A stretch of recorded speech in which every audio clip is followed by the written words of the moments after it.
Hey guys, it's Dave here. Been a little while since I put out a video, and I thought I would put out a quick little video. I received a package from Four Noggins, and in that package was some tobacco, and I got some luxury bullseye flake. I got some autumn evening. I got some haunted bookshop, and the haunted bookshop was because Matches 860 smokes it in his Friday Savinelli all the time, and there's got to be something to it. So I tried it. I like it, and I got some again based on what I see Aristocob doing and the associated channel there. What's this channel? The Markwood Men's Breakfast Club. They buy Lane 1Q by the pound. So I thought, I'll try it, see what it is.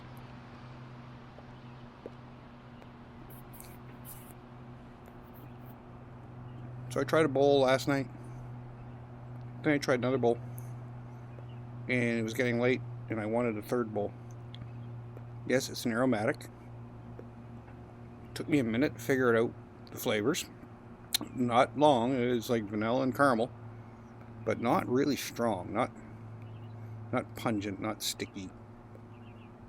And I'm smoking it in my Royal Falcon estate pipe. I'll tell you a story about these estate pipes. I got quite a deal on quite a lot of them. A lot of them are the same. Duncan Hill Aerospheres, which I tried cleaning one up. That's going to be some work. They have some weird stummel stuff going on, but this Royal Falcon was pretty nasty, and I managed to get it cleaned up. There is some teeth chatter on it. I'm not gonna sweat that. Nice panel side. Look at the grain. That's for Nova Piper. Anyways, this Lane 1Q. Oh, I really like it. I don't know what the hell's in it. I'm sure it's Cavendish and Virginia and Burley.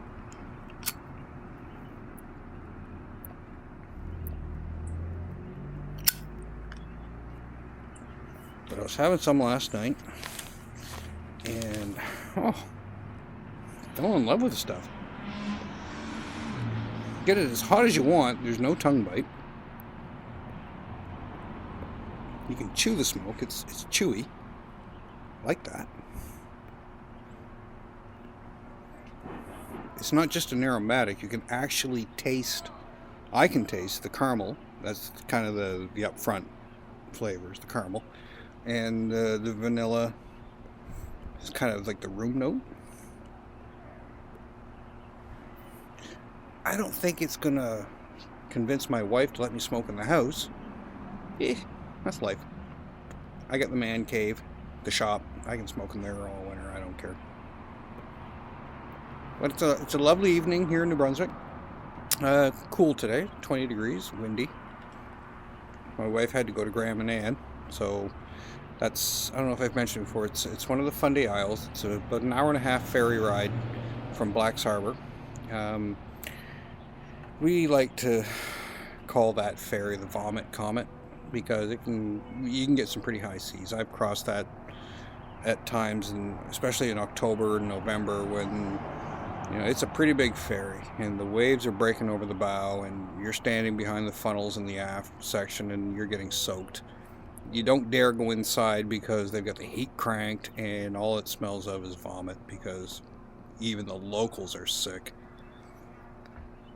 Anyway, she had a good cross. We had a strong westerly gusting to 40, and she sent me a text from the lineup to get on. She said, "Oh, it's windy. It's windy. It's blowing due west. You're gonna be fine." And she was fine. Now, a nor'easter with a following tide. No, I'm not going. Can't make me. Nope. I don't care. It's nasty.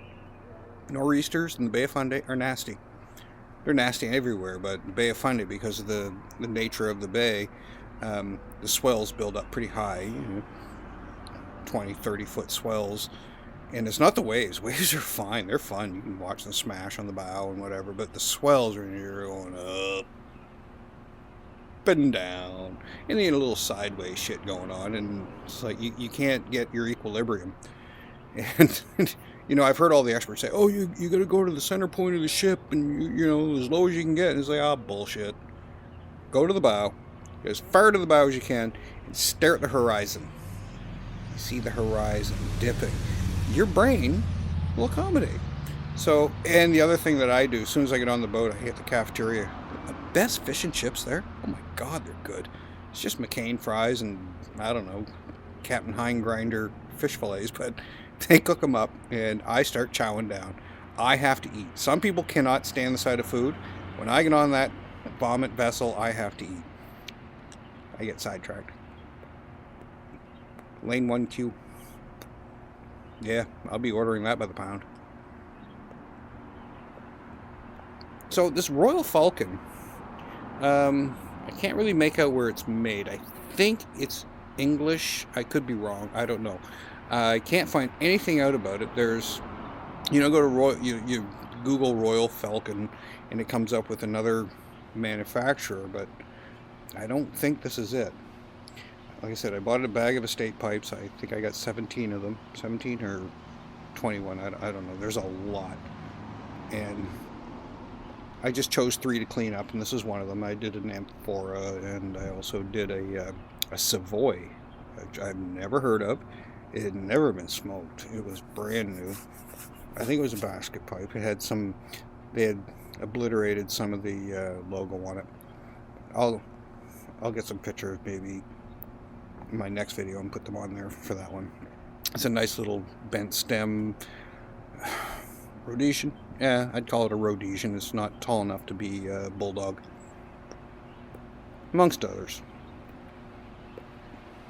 But this is a big bowl. That's almost a full inch across and easily 1.25 inches deep. And I like small bowls because I don't have the luxury of the time to sit for 45 minutes to an hour to have a pipe. I just don't have that kind of time. However, last night I took the time and I enjoyed it. And this Lane 1Q maintained its flavor top to bottom, smoked it right down to the bitter end. No gurgle, no mess. It was a nice kind of a dull gray ash. Came out fine.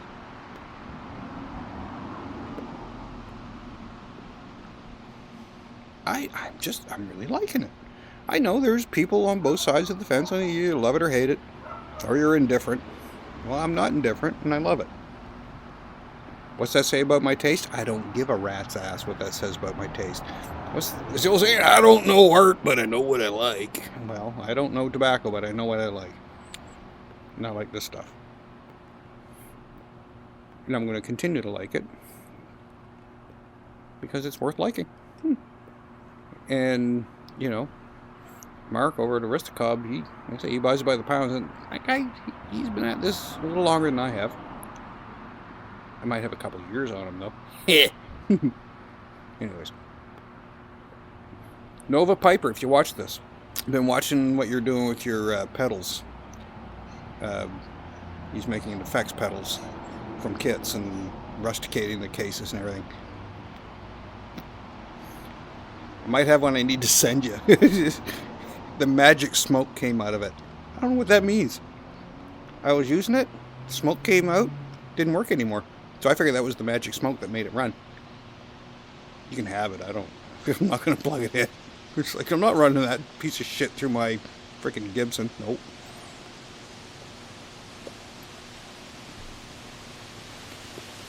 Anyways, I've got some chicken wings and some rib skewers. Yeah. That's one of the things that I do a lot is barbecue. I refuse to cook inside. As soon as I can, I'm outside. And I do all the cooking in the house. So I took some back ribs. No, sorry, side ribs. Cut them St. Louis style.